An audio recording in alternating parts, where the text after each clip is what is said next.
चलिए तो आ जाते हैं। पहले आपको थर्मोडायनेमिक्स में समझना होता है system. What is system? System पहले आपको समझने के लिए क्या करना होगा, सिस्टम समझ लीजिए आप। मतलब कि सिस्टम वो होता है कि जिसमें आप वर्क कर रहे हैं। जैसे कि अगर आप कंप्यूटर में वर्क कर रहे हैं तो आपका सिस्टम जो क्या होगा, अभी कंप्यूटर होगा। या फिर आप किसी भी वर्क को, मतलब किसी वर्क को, जैसे आप मैं कंप्यूटर से एग्जांपल दिया।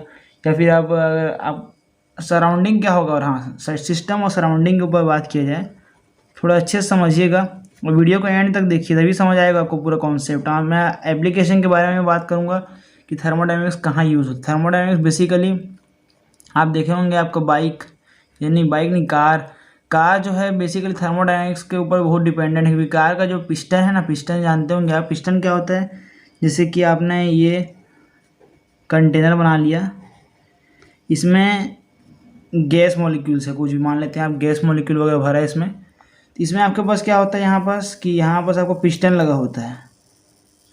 यहाँ आपको पिस्टन लगा मिल जाता है, कुछ इस तरीके से पिस्टन होता है। इसमें आपको एक्सटर्नल अगर फोर्स, एक्सटर्नल मतलब क्या होता है आपका, अगर आप कोई भी फोर्स बाहर से लगाते हैं, या फिर मैं यहाँ से हैंड से अपने पुश कर रहा हूँ इसको, तो गैस पार्टिकल क्या होगा, दब जाएगा नीचे, गैस मॉलिक्यूल्स पूरे नीचे आ जाएंगे, कंप्रेस हो जाएंगे।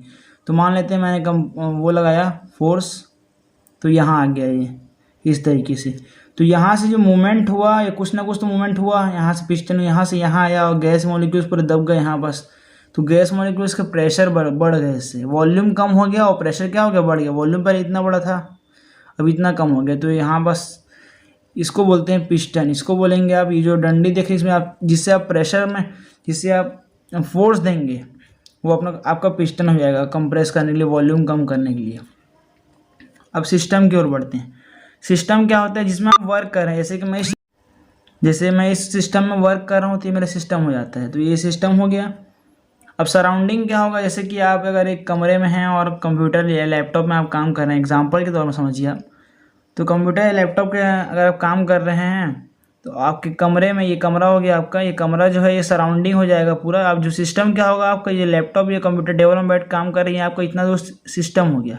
मतलब जिसमें आप काम कर रहे हैं वो सिस्टम, और सराउंडिंग उसके आसपास के पूरे सराउंडिंग आ जाएंगे। जैसे कि एक आप साइकिल में हवा भरते होंगे, आप साइकिल वाइकल जानते हैं, साइकिल उसमें ट्यूब लगा होता है, ट्यूब में आप हवा भरिए, फिर मैं उसको हवा को खोल दूंगा तो क्या होगा, सराउंडिंग में आ जाएगा पूरा। सराउंडिंग क्या हो गया, उसके सराउंडिंग में आ गया हो। तो सराउंडिंग और सिस्टम आपको क्लियर हो गया। ये सारे इंट्रोडक्शन हैं किसका, थर्मोडायनेमिक्स का। चलिए आगे बढ़ते हैं। इसमें आगे मिल जाता है आपको आइडियल गैस। आपने आइडियल गैस पढ़ा होगा, ये सारे बेसिक क्लियर कर रहा हूँ जो कि आपको थर्मोडायनेमिक्स में यूज़ होने वाले हैं। आइडियल गैस क्या होता है ये समझिए पहले आप। आइडियल गैस आपने पढ़ा होगा। आइडियल मतलब क्या होता है, आइडियल मतलब जो यूनिक टाइप से हो, जो गैस यूनिक हो, मतलब कि सबसे अलग हो, उसको फॉर आइडियल गैस आप यूज़ करते हैं। आप केमिस्ट्री वगैरह में पढ़ोगे। आइडियल गैस के लिए आपका फॉर्मूला होता है PV = nRT, जिसमें अगर आप 1 मोल के लिए बात करते हैं, यहाँ सॉरी कुछ दिख नहीं होगा, आप दिख रहा होगा आपको, PV = nRT। अगर आप 1 मोल के लिए बात करते हैं तो आपको मिल जाता है यहाँ पर PV = RT। ये आपका 1 मोल के लिए हो गया। अब इसमें एक और आपको मिल जाता है, इसमें और चीज़ आपको देखने को मिलता है, थर्मोडायनेमिक्स वेरिएबल। ये भी एक बहुत बड़ा इम्पोर्टेंट टर्म है, इसको आप नोट्स बनाइए। आपको इसको मैं डेफिनेशन जो बता रहा हूँ आप इसका नोट्स बना लीजिए। इसमें इम्पोर्टेंट आपका डेरिवेशन वगैरह रहेगा, फॉर्मूला रहेगा, और समझना कॉन्सेप्ट जो है वो इम्पोर्टेंट है इसमें आपको बेसिक क्लियर कर रहा हूँ डेफिनेशन के साथ। चलिए, थर्मोडायनेमिक्स वेरिएबल क्या होता है समझिए। थर्मोडायनेमिक्स वेरिएबल वो होता है जिसमें, जैसे कि आप थर्मोडायनेमिक्स में जो वेरिएबल यूज़ करने वाले हैं उसको आप थर्मोडायनेमिक्स वेरिएबल कहेंगे। जैसे एग्जांपल के तौर में अगर मैं आपको बताऊं थर्मोडायनेमिक्स वेरिएबल में, तो आपके पास आता है यहाँ पास टेम्परेचर, ठीक है, प्रेशर, वॉल्यूम एंड एंट्रोपी। आराम से पढ़ेंगे, पूरा क्लियर करूँगा आपको, हड़बड़ाइए मत, आप आराम से रहिए। क्या लिखा है मैंने, temperature, pressure, volume and entropy. इसको आप T से डिनोट करते हैं, इसको P से, इसको V से। एंट्रोपी को मैंने लिख दिया यहाँ S से डिनोट करते हैं इसको। ये सारे क्या हो गए, थर्मोडायनेमिक्स वेरिएबल। लेकिन मैं आपको एक चीज़ बताना भूल गया, थर्मोडायनेमिक्स का मतलब क्या होता है एक्चुअली में, ये तो हम बात करना भूल गए। थर्मोडायनेमिक्स का मतलब समझ लीजिए आप। थर्मोडायनेमिक्स का मतलब, थर्मो मतलब क्या होता है पहले से जानते हैं, हीट। और डायनामिक्स मतलब मोशन इस तरीके से समझ सकते हैं हम समझने के लिए। थर्मो मतलब इसमें हीट के बारे में ज़्यादा बात होगा, हमारा प्रेशर, वॉल्यूम, ये सारे वेरिएबल्स जो मैंने बताया आपको इसी के बारे में बात होगा। चलिए अब हम बढ़ते हैं नेक्स्ट पॉइंट की ओर, जो आपका होता है थर्मल इक्विलिब्रियम। इसमें बात करते हैं थर्मल इक्विलिब्रियम। ये भी एक बहुत अलग टर्म है। इसका क्या होता है, इसका मतलब ये होता है, एग्जाम्पल के तौर में समझिए आप। एग्जाम्पल के तौर में आपने गर्म पानी किया, इसका टेम्परेचर है 100 डिग्री। ये क्या है आपका बॉइल्ड वाटर है। नहीं दिख रहा है क्या आपको? सॉरी अब दिखेगा आपको। बॉइल्ड वाटर है, ठीक है, ये बॉइल्ड वाटर है। और आपने क्या किया, गर्म पानी ले गए और बाहर एटमॉस्फेयर में रख दिया, जिसमें एटमॉस्फेयर का जो टेम्परेचर है, समझिए आप, एटमॉस्फेयर टेम्परेचर आपका 25 डिग्री है। तो आप जो कंटेनर का अगर आप सराउंडिंग में रख देंगे तो इसका टेम्परेचर 100 डिग्री था और आउटर साइड का टेम्परेचर क्या है आपके पास 25 डिग्री। तो ये जो पानी है वो कूल होगा, ऑटोमेटिक कूल होगा। ये कूल होगा तो कहाँ तक कूल होगा, ये जो डिग्री है पानी आप बाहर रखेंगे तो कूल हो जाएगा, अपना ठंडा हो जाएगा पानी। तो पानी ठंडा कहाँ तक होगा, 25 डिग्री तक होगा, उसके आगे नहीं जाएगा। ये 100 से कम हो गया 25 तक चले जाएगा। मतलब एटमॉस्फेयर का जो टेम्परेचर है, एटमॉस्फेयर टेम्परेचर 25 था और बॉइल्ड वाटर का जो ये एटमॉस्फेयर टेम्परेचर आपका 25 हो गया और बॉइल्ड का 100 डिग्री था। लेकिन अब ये दोनों इक्वल हो गए, atmosphere temperature is equal to boiled temperature, दोनों इक्वल हो गए। मतलब ये थर्मल इक्विलिब्रियम हो गया, मतलब कि पहले ज़्यादा था लेकिन इक्विलिब्रियम में आ गया। मतलब कि हीट जो है उसका टेम्परेचर जो है वो इक्वल हो गया। इसमें नाम से ही क्लियर है आपका। तो आपका थर्मल इक्विलिब्रियम भी मैंने बेसिक में समझा दिया। चलिए अब बढ़ते हैं सबसे इम्पोर्टेंट टॉपिक की ओर, zeroth law of thermodynamics. Zeroth law of thermodynamics, इसमें क्या होता है, ठीक है। अब इसको जानने से पहले आपको 2-3 चीज़ बेसिक समझना होगा। पहला बेसिक क्या है इसमें, पहला बेसिक की बात किया जाए तो आपको समझना होगा एडियाबैटिक। एडियाबैटिक प्रोसेस क्या होता है।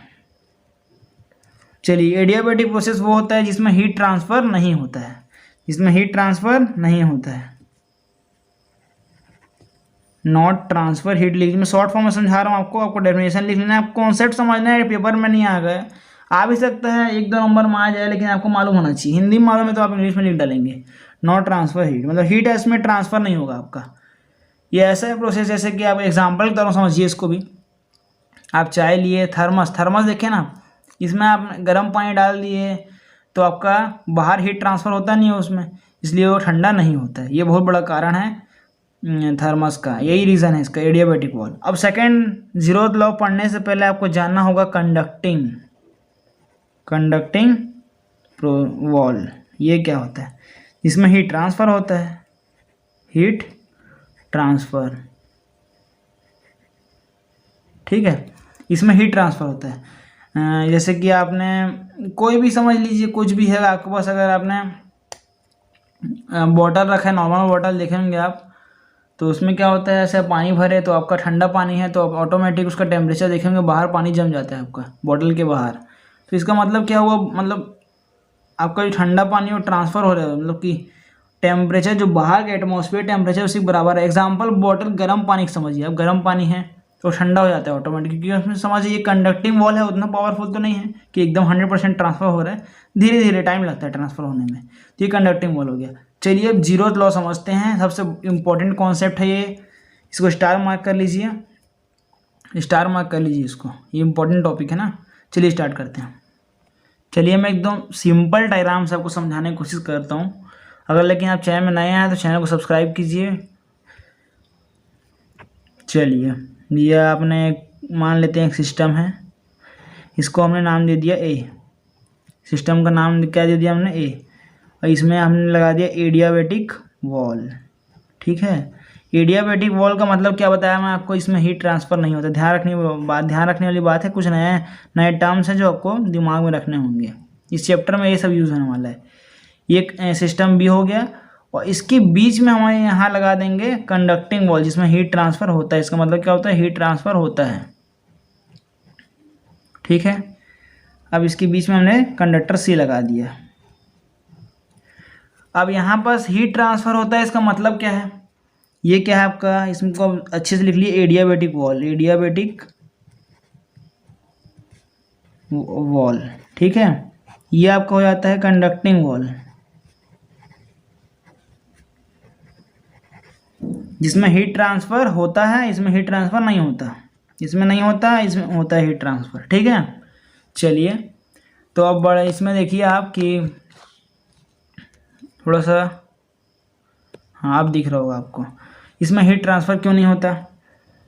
अब इसमें हीट ट्रांसफ़र नहीं होता, इसमें हीट ट्रांसफ़र होता है।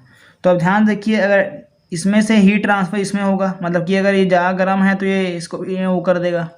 मान लीजिए इसका 100 डिग्री एग्जाम्पल, तो हम समझिए ये 25 डिग्री है, तो यहाँ से यहाँ हीट ट्रांसफ़र होगा, तो ये दोनों 50-50 आ गए। फिर यहाँ भी सेम एज इट इज, ये भी इक्वल हो गया। इसका मतलब क्या हुआ, टेम्परेचर ऑफ ए मतलब temperature of system A is equal to temperature of system C. ठीक है, ये आपका पहला आ गया पॉइंट, समझाने लिए कर रहा हूँ, समझिए ध्यान से।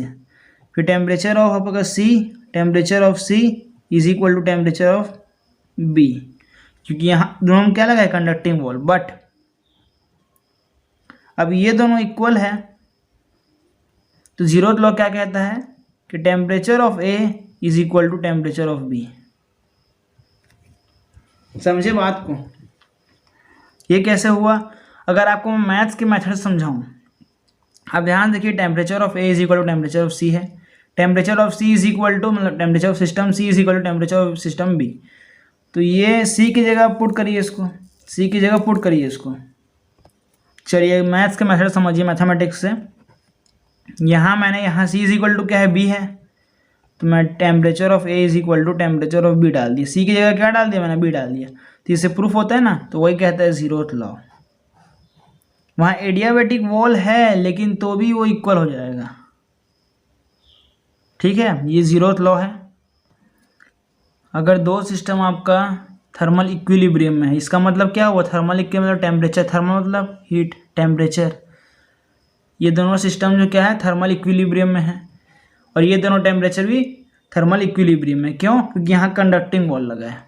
ठीक है, इसके कारण जीरोथ लॉ ये कहता है, जीरोथ लॉ ऑफ थर्मोडायनेमिक्स ये कहता है कि आपका थर्मल इक्विलिब्रियम ये temperature of A is equal to temperature of B भी हो जाएगा।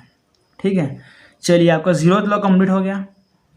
मैं आपको डेरिवेशन कराऊंगा, आपको थ्योरी खुद से लिखना आना चाहिए। मैंने आपको पूरा समझा दिया डायग्राम बना के, आप समझिए, आप बनाने की कोशिश करिए, तभी आपका डेवलप होगा स्किल, नहीं तो आपका नहीं हो पाएगा। ठीक है, बहुत इजी है, बहुत इजी। आप देखते जाइए, कुछ पूरा समझाऊंगा मैं कैसे करना है। आपको डेरिवेशन तो और अच्छे से समझाऊंगा किस तरीके से। अगर आपको थर्मोडायनामिक्स से डर लगता है, लेकिन तो भी मैं आपको क्लियर कर दूंगा एक एक चीज़ आपका। चलिए इतना बेसिक समझ गए। अब ये सब सारी रिक्वायरमेंट हैं जो कि आपको थर्मोडायनामिक्स में पढ़ना कंपलसरी है। चलिए मैं आपको एक चीज़ और बताता हूँ जो कि आप पढ़ चुके हैं, इंसुलेटर। अब यहाँ इंसुलेटर क्या होता है, क्यों पढ़ना है, ये सब सारी बात बताऊँगा आपको। इंसुलेटर यहाँ यह होता है कि जो हीट ट्रांसफ़र नहीं अलाउ नहीं करता, जिसको हीट ट्रांसफ़र नहीं, इंसुलेटर क्या होता है, जैसे कि which do not allow heat transfer. For example, मतलब डू नॉट आएगा ना, सॉरी, यहाँ बस do not allow heat transfer. ठीक है, हीट ट्रांसफ़र जो अलाउ नहीं करता। फॉर एग्जांपल में बात किया जाए तो हॉट पॉट देखे होंगे आप, रोटी रखते हैं जिसमें, थर्मस, कुछ और बोलते होंगे, इंग्लिश में नहीं मालूम मेरे को, एग्जांपल तौर में समझ लीजिए, ये एग्जांपल हो गया। अब इसमें इंसुलेटर, कंडक्टर क्या होता है वो बताइए, मेरे को जल्दी से बताइए, कंडक्टर क्या होता है। अगर कंडक्टर का बात किया जाए, विच अलाउ हीट ट्रांसफ़र,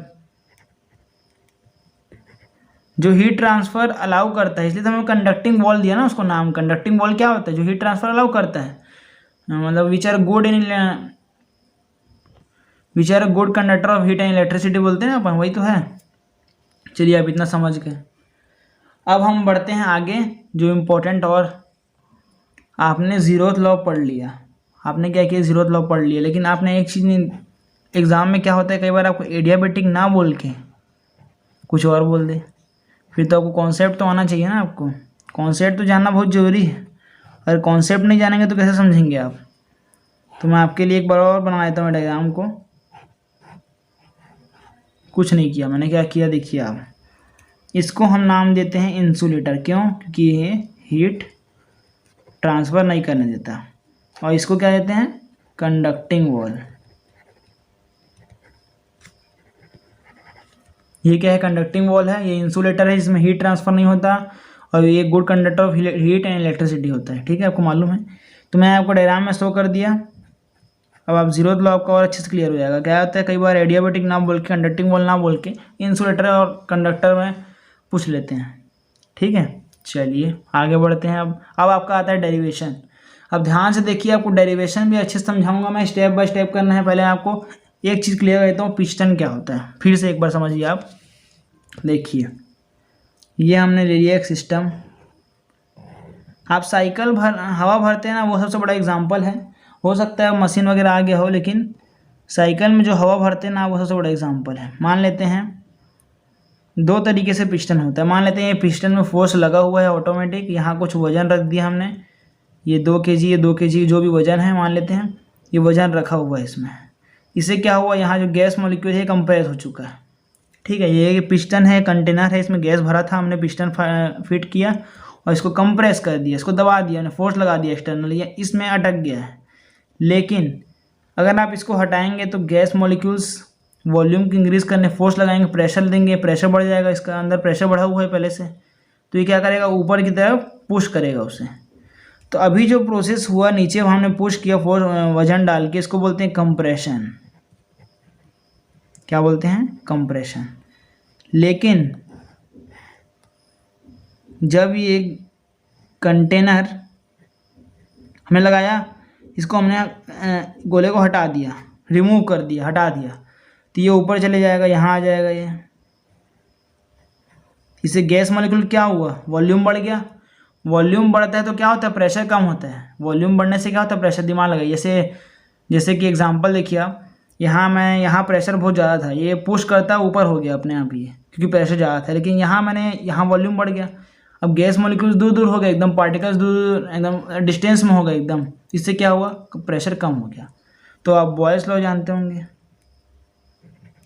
ये सारे बेसिक हैं। PV is equal to constant. और इसके रिलेशन में जो मैंने अभी बताया आपको, V inversely proportional to P, ये आपको दिमाग में रखना है।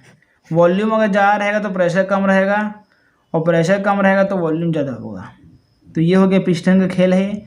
हाँ, तो इस प्रोसेस क्या बोलते हैं, यहाँ से मैंने ऊपर वजन, यहाँ जो फोर्स लगाया था मैंने इसको वापस ले लिया, मतलब वजन को हटा दिया, इसको डीकम्प्रेशन बोलते हैं। क्या बोलते हैं? डीकम्प्रेशन। इसको अपने अकॉर्डिंग आप लिख लीजिए, नोट्स में आपको बनाते जा रहा हूँ आपको, ये इसी को बोलते हैं सेल्फ नोट्स। ये आपका ऑटोमेटिक नोट्स बन रहा है। आप एग्जाम के टाइम इसको देखेंगे समझ आ जाएगा पूरा, आप लिखते जाइए बस मेरे साथ साथ, और अच्छे से आप डेवलप कर सकते हैं नोट्स के लिए, तो और अच्छी बात है। चलिए स्टार्ट करते हैं आगे का। चलिए, ये आपका टॉपिक हो गया डेरिवेशन का, work done by the system and work done on लिए। तो ये डेरिवेशन बहुत इंपॉर्टेंट है। इसमें पहले बात कर लेते हैं work done by the system. Work done by the system and work done on the system का मतलब क्या होता है, इसको मैं, ये जो कॉन्सेप्ट समझ देख रहे हैं ना, work done by the system derivation है एक, लेकिन मैं आपको इसको डायग्राम समझाऊंगा। ये आपका सिस्टम हो गया, सिलेंडर समझिए, सिलेंडर है आपका ये, इसमें हमने फिट कर दिया पिस्टन। क्या फिट किया मैंने? पिस्टन फिट किया। ठीक है, मान लेते हैं यहाँ पिस्टन है जो मैंने फिट कर दिया है। पिस्टन कुछ इस तरीके से होता है, जैसे आप देख रहे हैं, ये ऐसे ऐसे कंप्रेस होता है आपका, ऐसे ऊपर नीचे मूव होगा। मैंने यहाँ कुछ वजन दिया और पिस्टन में गैस मॉलिक्यूल्स थे यहाँ पास, पूरे आराम से दूर दूर थे एकदम पार्टिकल्स गैस के। मैंने कंप्रेस किया, गया पिस्टन यहाँ पहुँच गया, इसको बोलते हैं कंप्रेशन। मैंने क्या किया, वेट डाल के यहाँ कुछ वेट डाला और कंप्रेस किया। तो ये जो मूवमेंट हुआ, इसको ध्यान से देखिए, यहाँ से यहाँ तक का, इसको डिस्प्लेसमेंट हम लेंगे डेल एक्स। डेल एक्स क्यों लिए? एक छोटा सा डिस्प्लेसमेंट है एकदम। डेल हमेशा उसी के लिए लगता है, छोटे डिस्प्लेसमेंट के लिए।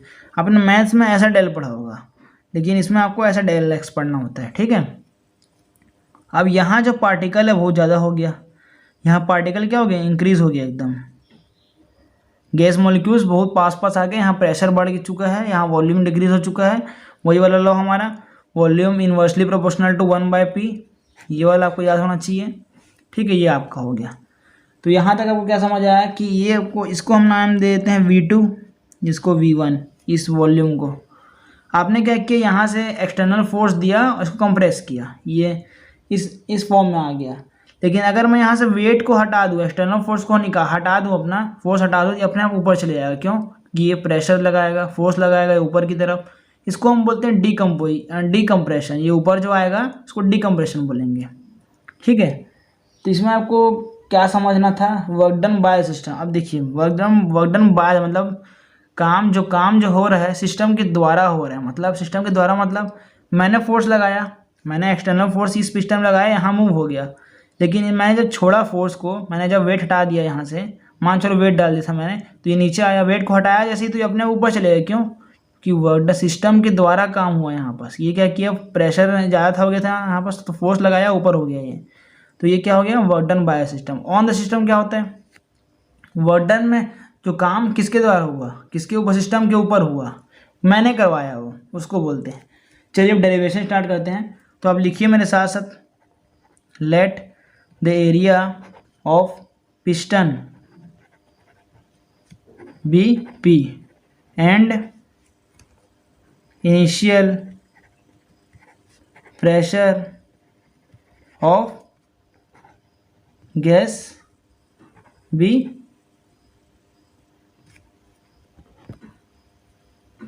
आपने जो एरिया लिया, सॉरी मैं गलती से बोल दिया, ए होगा यहाँ पास, ये P होता है आपका। Pressure of gas BP। ठीक है, मतलब B और P है ना। अब समझिए डिस्प्लेसमेंट। अब मैंने डिस्प्लेसमेंट यहाँ क्या किया, डेल एक्स किया है। तो आपको लिखना है, इसको आप नाम दे सकते हैं, जैसे कि अब A to B, जैसा आप अपने अकॉर्डिंग नाम दे सकते हैं आप। तो मैंने नाम नहीं दिया, मैं डायरेक्ट लिखता हूँ डिस्प्लेसमेंट।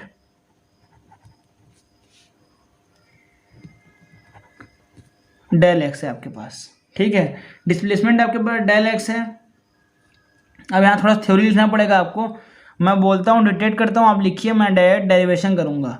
चलो मैं बोलता हूँ, आप लिखिए, if the area of cross section of piston is A and initial pressure of gas is P, then force exerted on the piston by the gas is.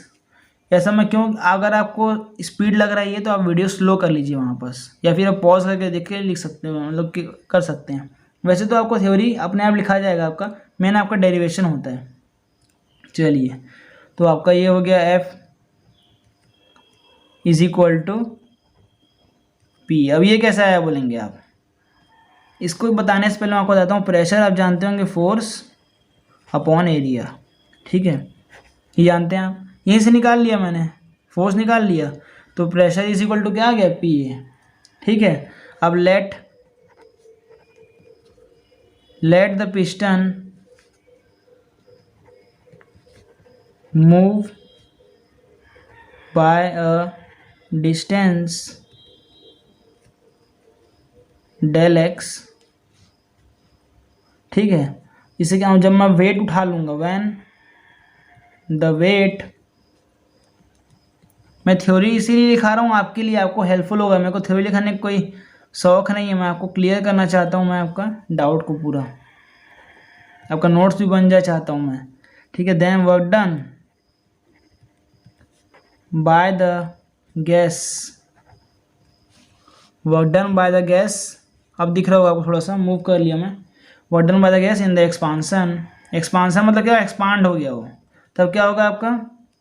अब देखिए, किसी भी, ये जो पिस्टन मूव हो रहा है, क्या हो रहा है, वर्क डन तो हो रहा है ना, वर्क डन हो रहा है, काम हो रहा है कुछ ना कुछ। तो वर्क डन कैसे निकालेंगे, आप जानते हैं, छोटा वर्क डन निकालना है, छोटा सा काम हुआ है।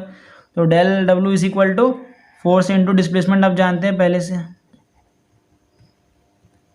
ठीक है, अब मैंने इसमें पुट किया, del W is equal to force multiply del x. Displacement में डेल एक्स माना था, इसको आप इक्वेशन नंबर 2 दे दीजिए। ठीक है, और मैंने इसको इक्वेशन नंबर 1 दे दिया। इक्वेशन नंबर 1 और 2 हो गया हमारा। अब थर्ड की ओर बढ़ते हैं। चलिए अब इंक्रीज इन वॉल्यूम के ऊपर बात करते हैं। इंक्रीज इन वॉल्यूम क्या है आपके पास, डेल V। ठीक है, डेल वी है। तो अब डेल वी जानते हैं हमेशा V2 माइनस क्या होता है, V1 होता है।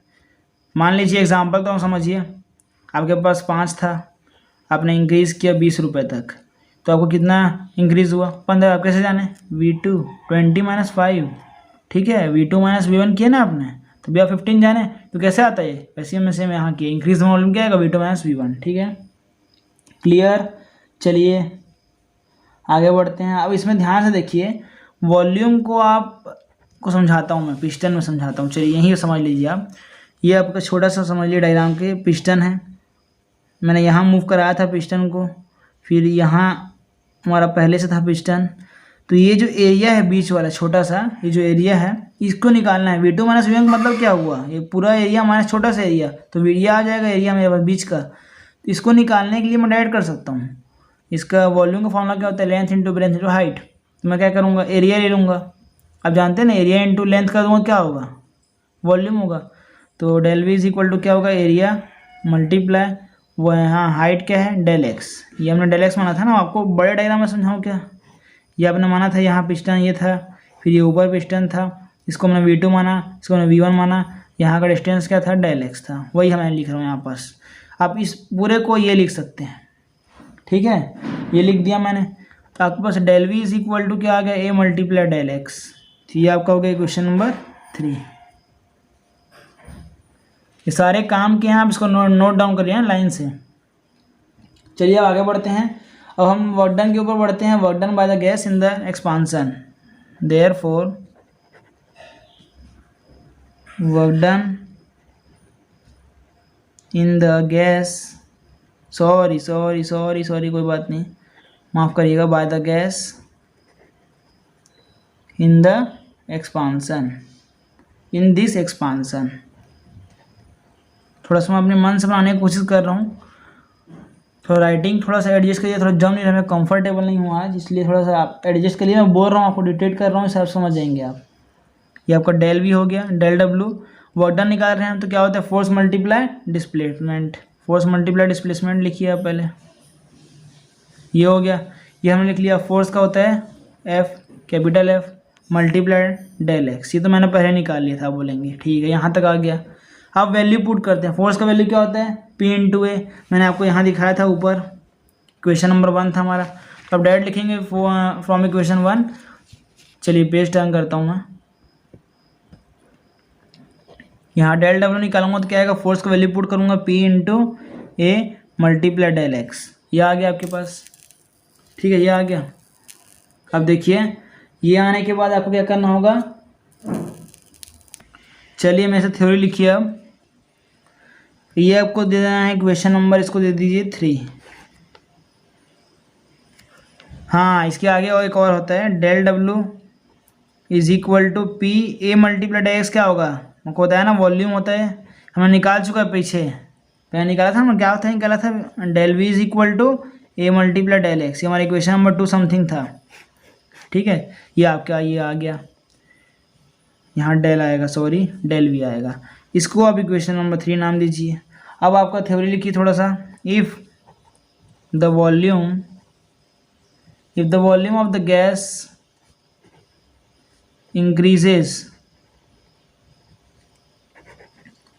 from V1 to V2 at a pressure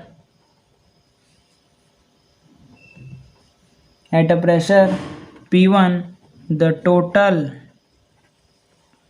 work done by the gas is, क्या होगा वर्क डन हमारा, अब टोटल वर्क डन लिखिए, अब total work done is equal to, अब टोटल वर्क डन निकाल रहे हैं हम पूरे, जो हमारा इंक्रीज हुआ है ना V1 से V2 उसका, तो क्या होगा आपका W is equal to work done is equal to, work done कैसे आया आपको मैं समझाता हूँ पूरी। डेल W था हमारे पास पहले से, फिर मैंने P मल्टीप्लाई डेल V किया, ठीक है। आप इसमें क्या कीजिए, इंटीग्रेटिंग, इंक्रीज़ का मतलब क्या होता है, हमने इंक्रीज़ का बात की, यहाँ पास इंक्रीजेस हुआ ना, तो यहाँ इंटीग्रेट करना होगा हमको, हर जगह इंटीग्रेट करना है, समझिए ऐसे तरीके से आप याद रख सकते हैं, ऐसा नहीं है, इंटीग्रेटिंग ऑन बोथ साइड, ठीक है। आपको इंक्रीज़ कहाँ से कहाँ हुआ, यहाँ पास आप ले सकते हैं डेल W, ठीक है, इज इक्वल टू यहाँ आपका होगा V1 से V2। ये कहाँ से कहाँ इंक्रीज़ हो रहा है, V1 से V2 हो रहा है, P डेल V। ठीक है। और मैं आपको एक चीज़ बताना चाहता हूँ, डेल V हमेशा आप DV लिख सकते हैं इसको, मतलब एक ही है दोनों का। ये भी छोटा स्मॉल होता है, ये भी स्मॉल होता है, तो दिमाग में रखिए आप। फिर क्या होगा आपका del W is equal to V2 upon V1 P multiply DV हो गया। अब आप इंटीग्रेशन का रूल जानते हैं, कांस्टेंट को बाहर लिखना इस तरीके से, V2 बाय V1, ठीक है, और P DV, सॉरी P यहाँ कांस्टेंट मत लिखिए आप, हम इसको इस तरीके से लिखते हैं P DV। हम इसको इक्वेशन नंबर क्या देंगे, हम 4th या 5th देंगे। ठीक है, ये हमारा एक और इक्वेशन आ गया हमारे पास। सॉरी यहाँ तो लिखना भूल ही गया मैं। जब भी आप इंटीग्रेशन ऑफ डेल W करेंगे तो क्या बन जाएगा, capital W total work done is equal to V1 V2 P DV। ये होगा आपके पास इक्वेशन नंबर 4th। ऊपर मत लीजिए, इसको ले लीजिए। ठीक है, ये 4th आ गया। अब आपको क्या करना होगा, अब इसमें हम एक और लगाएंगे। क्या लगाएंगे अब, इफ़ थ्योरी लिखिए अब, if the volume of the gas decreases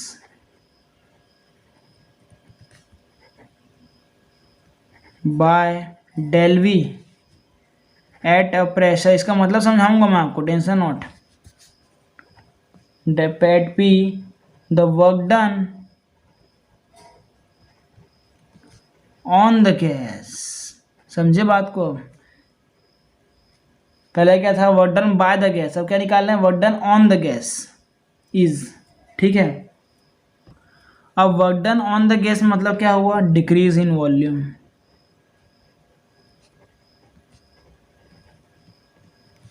decrease in volume हुआ। अब डिक्रीज मतलब क्या होता है, V2 माइनस V1 होगा। क्या होगा, V2 माइनस V1 होगा। V2 माइनस V1 हुआ, इसका मतलब क्या है, ये आपका डेल V हो गया। ठीक है, और यहाँ माइनस आएगा, यहाँ क्या आएगा, डिक्रीज है तो माइनस आएगा, तो ये आपका हो गया माइनस डेल वी का वैल्यू क्या निकला था मैंने, A मल्टीप्लाई डेल एक्स, तो minus A multiply del x, ये आपका आ गया।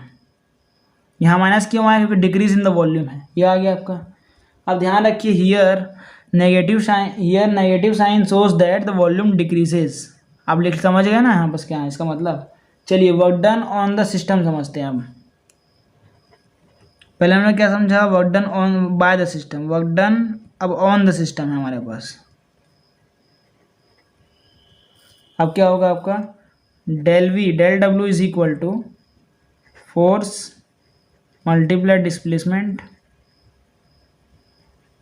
ठीक है, force multiply displacement, del W is equal to force multiply del x. ठीक है, अब फोर्स का वैल्यू जानते हैं, P multiply A multiply del x, तो आपके पास डेल W क्या आ गया, P मल्टीप्लाई डेल एक्स। तब क्या हुआ आपका माइनस, यहाँ आप देख चुके हैं डेल V का वैल्यू क्या आया हमारे पास, A मल्टीप्लाई डेल एक्स, मतलब मैं इसकी जगह मैं क्या लिख सकता, डेल V लिख सकता हूँ, माइनस डेल V बिल्कुल लिख सकता हूँ। ठीक है, आप इसकी जगह क्या लिखेंगे, माइनस का डेल V। तो उससे पहले क्या होगा, यहाँ आपका माइनस लगेगा, फोर्स माइनस नेगेटिव रहेगा तभी तो आपका यहाँ माइनस आएगा, और इसकी जगह आप क्या लिख सकते हैं, माइनस डेल V। चलिए मैं आपको यहीं एडजस्ट करा देता हूँ। इसका फाइनल आंसर आपके पास क्या है, del W is equal to P multiply minus का डेल V, तो इससे क्या आएगा आपका, del W is equal to P del V minus सामने, ये आपका आ गया। अब इसका फाइनल आंसर निकालते हैं। चलिए मैं थ्योरी बताऊंगा नहीं आपको, मैं डिटेट करता हूँ। In the case of volume decreasing from V1 to V2 at a pressure P, the total work done on the gas is. अब यहाँ से आप लिखिए, del W is equal to, आपके पास क्या है, P minus P del V। अब इसमें इंटीग्रेशन करिए, del W is equal to, कहाँ से कहाँ जाएगा, V1 से V2 माइनस सामने P DV। ठीक है, डेल हमेशा इंटीग्रेशन होता है तो क्या होता है आपका, capital W is equal to minus V1 V2 P D V. By the system में क्या आया था हमारे यहाँ माइनस बस नहीं था, बाकी एज इट इज था। ये 6 हो गया आपका, 5 या 6 आएगा इक्वेशन। तो ये आपका जो डेरिवेशन है ये कंप्लीट हुआ। अब इसके दो टाइप हैं। इसमें पहला टाइप आपको मिल जाता है work done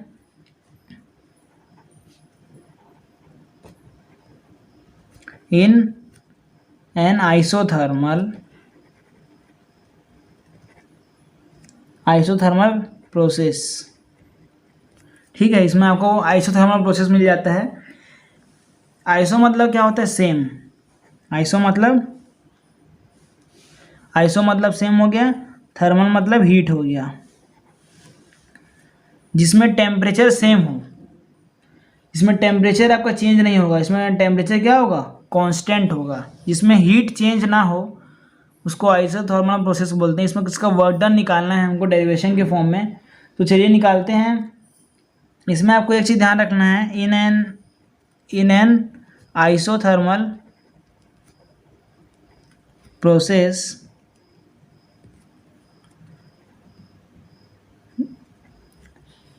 gas obeys Boyle's law. अब बॉयल्स लॉ मैंने आपको पहले ही स्टार्टिंग में बता चुका है, पीवी कांस्टेंट।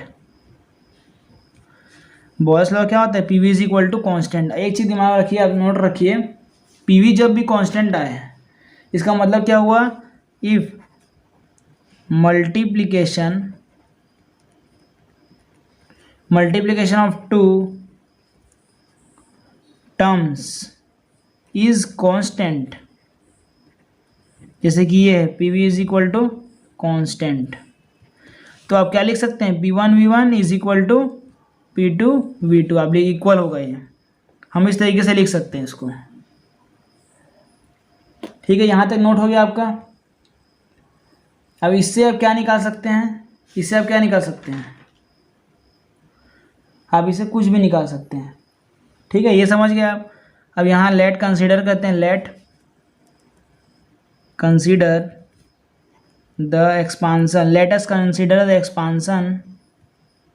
लिखते जाइए, expansion of 1 mole of ideal gas then work done by the gas dW is equal to P del V। इसको आप P dV भी लिख सकते हैं। ठीक है, थोड़ा फास्ट कर रहा हूँ मैं।